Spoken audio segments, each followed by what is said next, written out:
5 లక్షల కోట్ల విలువైన భూములని కేవలం 5,000 కోట్ల రూపాయలకి దారాదత్తం చేస్తానని చెప్పి నిర్ణయించుకొని ముందుకొచ్చి మొన్న 22వ తారీఖున జియో నంబర్ 27 తీసినారు.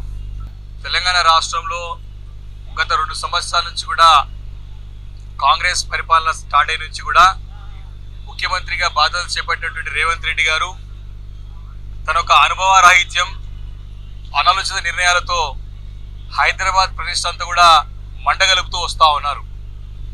గత 10 సంవత్సరాల గతంలో కేసీఆర్ గారి నాయకత్వంలో, కేటీఆర్ గారి సారథ్యంలో హైదరాబాద్ నగరానికి మంచి కీర్తి ప్రదర్శనలు సంపాదించి పెట్టినటువంటి ఘనత మా బీఆర్ఎస్ పార్టీకి దక్కుతుంది.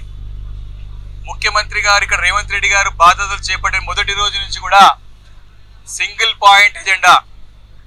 వారి మొదటి నుంచి కూడా ఎక్కడెక్కడైతే విలువైన భూములు ఉన్నాయో ఆ భూములను ఏ రకంగా కొల్లగొట్టుకోవాలా, ఏ రకంగా తన అనుచరులకి, తన సోదరులకి, తన యొక్క కుటుంబ సభ్యులకి ఏ రకంగా పంచిపెట్టుకోవాలా, తద్వారా ఇక్కడ నుంచి మూటలు ఏ రకంగా ఢిల్లీకి మోయాలన్నట్టుకి సింగిల్ ఎజెండా, సింగిల్ పాయింట్తో పనిచేస్తున్నటువంటి ముఖ్యమంత్రి రేవంత్ రెడ్డి గారు గత 2 సంవత్సరాలుగా ఒకసారి చూసినట్టయితే మొదట మరి మూసీ పరివాహక ప్రాంతాల్లో ఉన్నటువంటి స్థలాలన్నీ కూడా సేకరిస్తానని చెప్పేసి పెద్ద ఎత్తున ఏ రకంగా అరాచకాలు సృష్టించడం చూసినాం.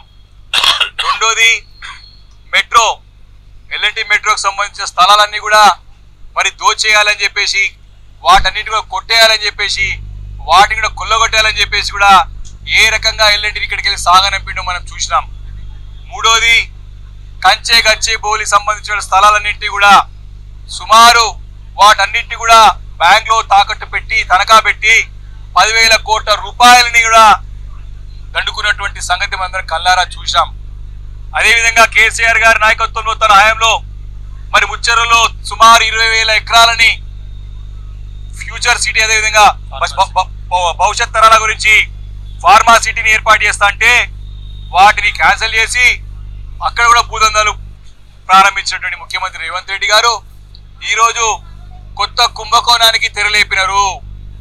హైదరాబాద్ నగర శివారు ప్రాంతాల్లో ఉన్నటువంటి సుమారు 22 ఇండస్ట్రియల్ ఏరియాలలో, క్లస్టర్లలో సుమారు 9,292 ఎకరాల 5 లక్షల కోట్ల విలువైన భూములని కేవలం 5,000 కోట్ల రూపాయలకి దారాదత్తం చేస్తానని చెప్పి నిర్ణయించుకొని ముందుకొచ్చి మొన్న 22వ తారీఖున జియో నంబర్ 27 తీసినారు.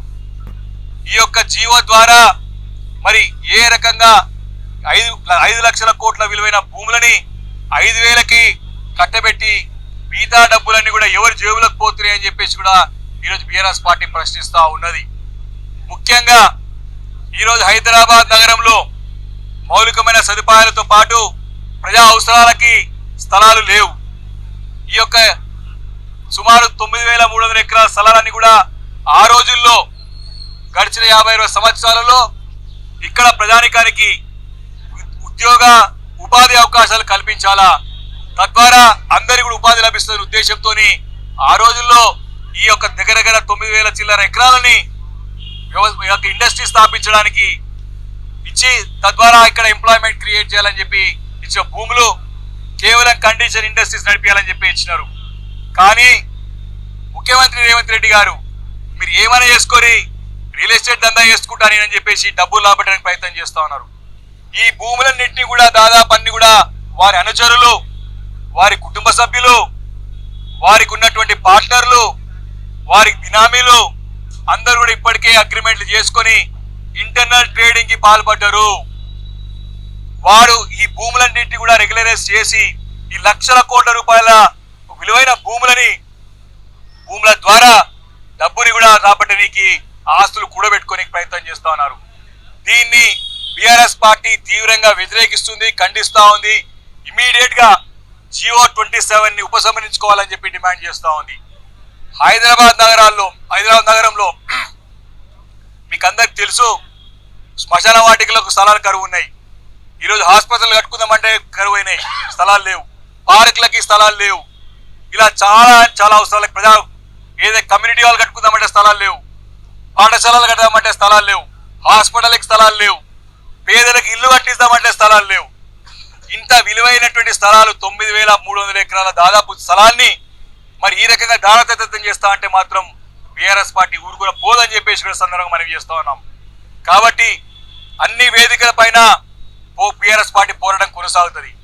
అన్ని న్యాయస్థానం కానీ అసెంబ్లీ వేదిక కానీ ప్రతి దగ్గర పోరాటం చేస్తాం. ఈ రోజు కూడా ఇక్కడ కౌన్సిల్లో మరి ఇక్కడ మా బీఆర్ఎస్ పార్టీ తరఫున ప్రధానమైన డిమాండ్ ఏవైతే స్థలాలు మీరు వేలం వేస్తూ ఏదైతే రెగ్యులరైజ్ చేద్దాం అనుకుంటున్నారో 9,292 ఎకరాలు అవుతున్నాయో మీరు దీంట్లో 50% స్థలాలన్నింటి కూడా Hyderabad greater Hyderabad municipal corporation పరిధిలో ఉన్నటువంటి ప్రజలకి అవసరాల విద్యా స్థలాన్ని కేటాయించాలని చెప్పి తీర్మానం చేయాలని చెప్పి బీఆర్ఎస్ పార్టీ డిమాండ్ చేస్తూ ఉన్నది. కాబట్టి ఈరోజు మేము దీని తర్వాత మేయర్ గారిని కూడా డిమాండ్ చేస్తూ ఉన్నాం. మా ప్రధానమైన డిమాండ్ ఏదైతే జియో 27 ఉందో దాన్ని ఉపసంహరించుకోవాలి. అదేవిధంగా ఒకవేళ మీరు ఎట్లే ముందుకు పోతా అంటే మాత్రం 50% స్థలాలు ఏవుతున్నాయో మీరు 50% ల్యాండ్, ఎందుకంటే హైదరాబాద్ నగరంలో స్థలాలు లేవు. గ్రేట్ హైదరాబాద్ మున్సిపల్ కార్పొరేషన్ ద్వారా డబ్బులు పెడదామన్నా అభివృద్ధి చేద్దామన్నా స్థలాలు లేవు. కాబట్టి ప్రజా అవసరాల రీత్యా పార్కులకు కానివ్వండి, గ్రేవ్యార్డ్స్ కానివ్వండి, అదేవిధంగా ప్రభుత్వ పాఠశాలలకు కానివ్వండి, హెల్త్ ఇన్ఫ్రాస్ట్రక్చర్ కానివ్వండి, అదేవిధంగా పేదలకి ఇల్లు కట్టించడం కానివ్వండి, ఇలా అనేక అవసరాలు ఉంటాయి. కాబట్టి దీంట్లో సగం ఏతున్నదో 50% మీరు ఎవరికి రెగ్యులరైజ్ చేసినా ఆ 50% స్థలాన్ని జిహెచ్ఎంసీకి కేటాయించాలి. జిహెచ్ఎంసీ ద్వారా ప్రజా అవసరాలకి వినియోగించుకోవాలని చెప్పి ప్రధానంగా బీఆర్ఎస్ పార్టీ డిమాండ్ చేస్తూ ఉన్నది.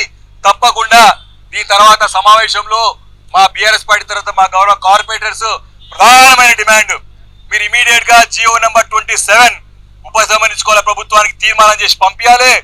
అదేవిధంగా మీరు ఒకవేళ అదే రకంగా పోతా అంటే మాత్రం 50% ఏవైతే స్థలాలు ఉన్నాయో 50% స్థలాలని జిహెచ్ఎంసీకి కేటాయించాలని చెప్పి తీర్మానం చేయాలని చెప్పి మేము మేయర్ గారిని దీని తర్వాత డిమాండ్ చేయబోతున్నామని చెప్పి సందర్భంగా మనం చేస్తా ఉన్నాను.